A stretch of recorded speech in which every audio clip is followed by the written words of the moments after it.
ராஜா Shushan அரமனையில் இருக்கிற பெரியோர் முதல் சிறியோர் மட்டுமல்ல சமஸ்த ஜனங்களுக்கும் ராஜ அரமனையில் இருக்கிற சிங்கார தோட்டத்தில் விருந்து கொடுக்கிறாரா? ராஜஸ்திரீயாகிய நானும் தேசத்தில் உள்ள சகல ஸ்திரீகளுக்கும் விருந்து படைக்கிறேன். வாருங்கள் ஸ்திரீகளே, அனைவரும் என் விருந்தில் வந்து பங்கேறுங்கள்.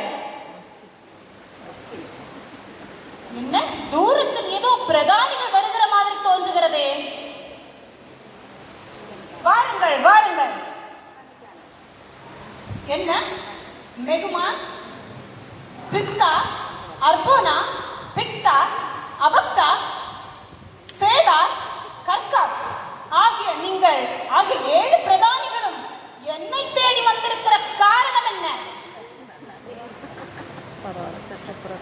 ஓஹோ, ராஜா என்னை மகாரூபவதியாயிருக்கிற என்னை என் சௌந்தரியத்தை ஜனங்களுக்கும் பிரபுக்களுக்கும் காண்பிக்கும்படி என்னை அழைத்திருக்க சொல்லி பிரதானிகளாகிய உங்களை